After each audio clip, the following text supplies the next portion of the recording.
Wolf Hall Classic Books Explained. There are moments in life when everything you thought you knew about yourself no longer applies. The rules you followed, the identity you built, the version of yourself you presented to the world, all of it suddenly feels like a costume you can no longer wear. What do you do then? Do you cling to who you were, or do you become someone new? And if you choose to transform, how far are you willing to go? This question sits at the heart of Wolf Hall, a novel by Hilary Mantel that won the Man Booker Prize and captivated readers around the world. It tells the story of Thomas Cromwell, a man who rose from nothing to become one of the most powerful figures in Tudor England. But this is not a simple tale of ambition. It is a profound meditation on survival, reinvention, and the cost of power. Hilary Mantel gives us a Cromwell who is not the villain of history books, but a man of extraordinary intelligence and emotional depth. She shows us someone who learned early that the world does not reward weakness, only adaptation. And through his story, she asks us to consider what it means to build a life when the ground beneath you is constantly shifting. Imagine growing up in a world where your father beats you, where violence is the language of home, where there is no safety and no tenderness. That was Cromwell's beginning. He could have let that define him. He could have become bitter, vengeful, trapped by his past, but instead he left. He walked away from his father's house and into the unknown. He became a soldier, a merchant, a lawyer. He learned languages, studied law, observed how power moved through the world like water through channels. He taught himself to read people, to anticipate their needs, to make himself useful. This is the first lesson of Wolf Hall. Survival is not passive, it requires reinvention. Cromwell did not wait for the world to offer him a place. He created one. He understood that in a society built on bloodlines and birthright, a man without noble origins had to offer something else. He offered competence. He offered solutions. He made himself indispensable. And this is something we can all recognize. How many of us have felt like outsiders?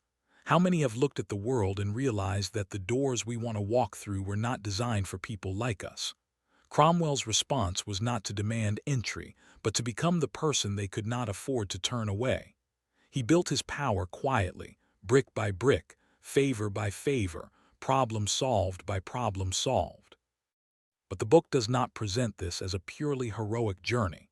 Mantel is too wise for that. She shows us the price of reinvention. To survive in the court of Henry VIII, Cromwell had to learn to hide his true feelings, to wear masks, to never fully reveal himself. He had to become many things to many people. To the king, he was the loyal servant who made impossible things possible. To the reformers, he was a quiet ally of the new religion.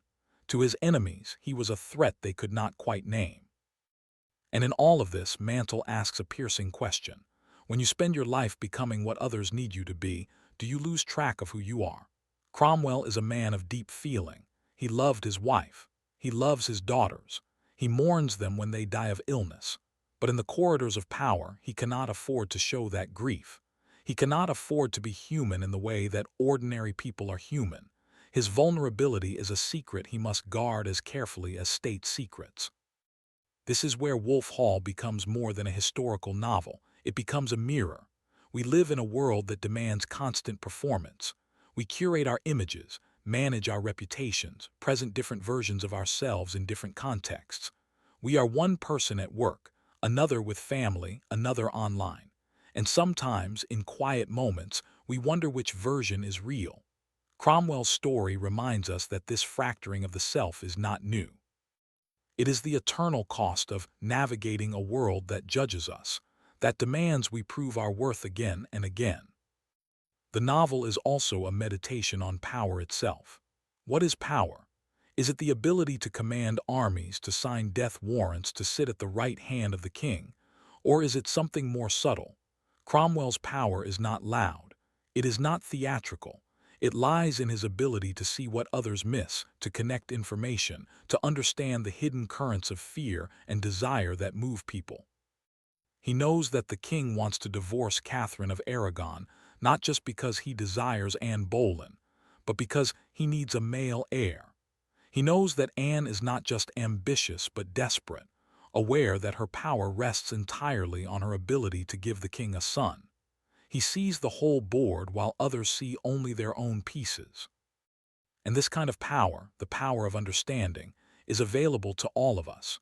We may not be maneuvering in royal courts, but we navigate complex social worlds every day. We deal with difficult colleagues, demanding bosses, complicated family dynamics. Cromwell's greatest skill is his ability to listen, to observe, to notice what people want even when they do not say it directly.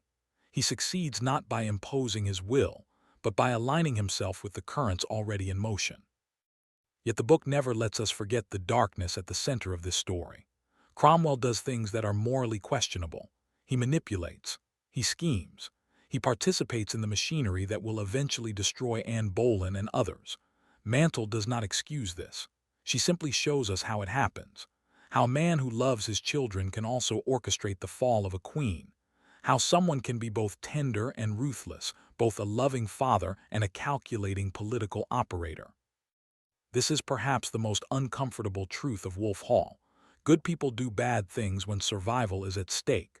Cromwell is not evil, he is human, and his humanity includes the capacity for both kindness and cruelty. He helps those he can. He protects the vulnerable when it is safe to do so. But when his own position is threatened, when the choice is between his conscience and his life, he chooses life. And Mantel asks us to consider what we would do in his place. The novel also explores memory and trauma. Cromwell carries his past with him always. The violence of his childhood, the loss of his wife and daughters, the lessons learned in foreign lands, all of it shapes who he has become. But he does not speak of these things. He does not explain himself. He simply acts, and we, as readers, must piece together the man from the fragments he allows us to see. This is how trauma often works. It does not announce itself. It lives beneath the surface, shaping our reactions, our defenses, our choices. Cromwell's ability to remain calm in crisis, his refusal to show fear, his constant vigilance. These are all the legacy of a boyhood where danger was unpredictable and safety was an illusion. He learned to survive by reading the room, by staying 2 steps ahead, by never being caught off guard. And decades later, in a very different kind of danger, those same skills keep him alive. Why does Wolf Hall resonate so deeply with modern readers? Perhaps because it speaks to our own experience of uncertainty. We live in times when the rules seem to change constantly. Jobs that seemed secure disappear. Institutions we trusted crumble. The future feels less predictable than it did for previous generations. And in this context, Cromwell's story offers a strange kind of hope.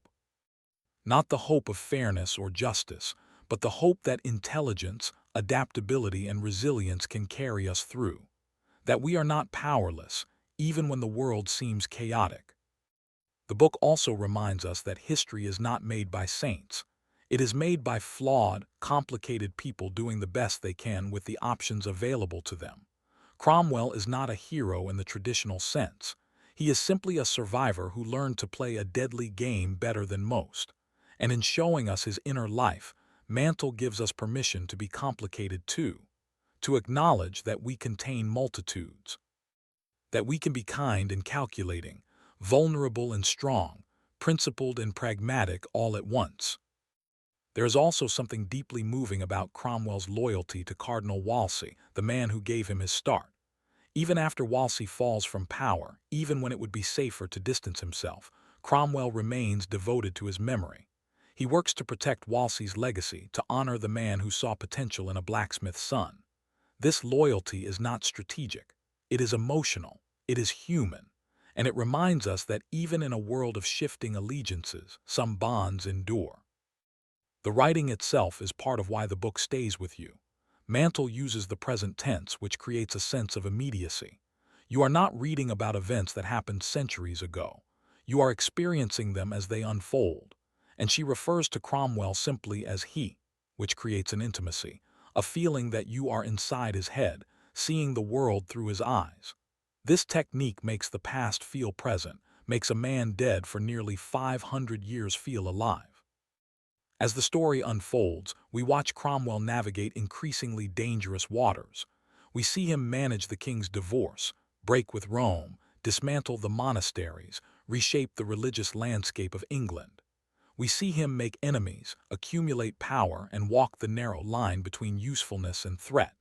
And we know, because history tells us, that his story does not end well, that eventually the king will turn on him as he turned on others, that the very skills that lifted Cromwell to power will not be enough to save him. But the book is not about the ending.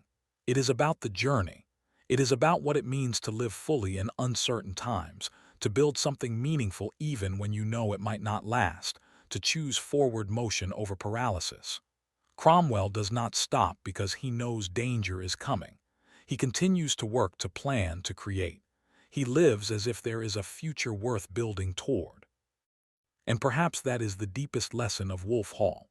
We are all, in some sense, living in uncertain times. We all face challenges we did not choose. We all must decide how to respond to circumstances beyond our control. Cromwell's answer is to stay engaged, to use whatever gifts he has, to remain curious and adaptable and alive to possibility. Not because success is guaranteed, but because passivity is its own kind of death. When you close this book, you do not close it thinking about political intrigue or Tudor history. You close it thinking about your own life, about the masks you wear and the person beneath them, about the ways you have had to adapt and what it cost you, about the difference between survival and truly living, about power and vulnerability and the strange, beautiful, terrible complexity of being human. Wolf Hall reminds us that we are all more capable than we imagine, that reinvention is always possible, that the past shapes us but does not have to define us, that even in the darkest times, intelligence, compassion, and resilience can light a path forward, not to safety, perhaps, but to meaning, not to certainty, but to a life fully lived. If this story resonated with you, consider subscribing to Classic Books Explained for more timeless ideas.